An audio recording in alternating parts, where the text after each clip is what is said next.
All right, finally, we are at the main event between number 5 ranked Mackenzie Dern and number 6 ranked Yan Xiaonan. Now, this is an interesting matchup, actually, because I think that Yan is going to have an advantage on the feet over Mackenzie. I think that she's just a little bit cleaner there, and she has really nice hand speed, and her striking is more like compact and concise and technical than Mackenzie's. I think Mackenzie Dern has made a lot of progress. There's always all the talk about how she was working with like Jason Perillo and stuff like that and how great she's gotten with her hands.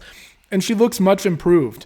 But there's just something about like somebody who has been clearly trained in striking for a long time. They're able to make those reads and capitalize on things. And Yan Xiaonan likes to throw a lot of volume, right? The question is going to be, obviously, if she can keep somebody like Mackenzie Dern off of her and prevent the takedowns, or even prevent Mackenzie Dern from doing something like pulling guard. Because if you saw the way she pulled guard against Tisha Torres, like they were basically up against the cage and she still like snaked around her body and ended up like taking her back, going through knee bars and all this shit. Like Mackenzie Dern's jiu-jitsu is fucking special.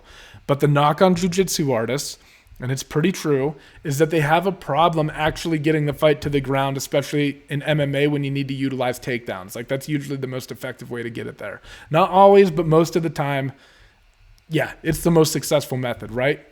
And the question is going to be, can Yan Xiaonan stuff those takedown attempts and keep the fight on the feet? If so, I think she can fight a very technical and composed fight and beat Mackenzie Dern. But if she starts letting the fight get pushed up against the cage, right? Or she lets these chaotic scrambles happen, because Mackenzie Dern, another thing she'll do, if she'll throw big wild strikes and just like leap at you to try to do anything to get this fight to where she wants it to be. And it's not a bad strategy. If you can create scrambles, sometimes you create opportunities that you can take advantage of. Man, I think I like Mackenzie Dern in this fight. I do think that her boxing will be good enough that she's going to present problems to Yan, right? And I think that the power is going to be a difference maker, right? Like, while I do feel that, like, Yan Xiaonan is much more technical, like I said, much more precise, she's going to be much more compact, and, like, the way she throws and withdraws her hands is just going to be smoother. But I think that Mackenzie Dern kind of brings that, like, well, like I said, she's much better, but she's going to bring that kind of like awkward style and power. And when that starts to connect on Yan Xiaonan, I think it'll be enough of a difference maker that it will open up these takedown opportunities for Mackenzie Dern.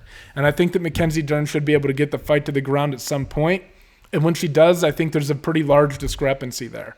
Now, sometimes you see like, it's much harder to get submission finishes sometimes in MMA against like people who can just like defend and stay like fundamentally sound. It'll be a question of whether Yan Xiaonan can do that. But I feel that if Mackenzie gets it there, she should be able to get the finish.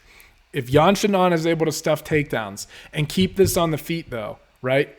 Even the big power shots of Mackenzie Dern, if they don't finish her, those will start to fade over time. And I think you'll see Yan Xiaonan really pick up the volume. But I don't know. I think that Mackenzie's going to be able to get it done in this one. So we'll see. Like I said, I'm leaning pretty heavy on all the favorites.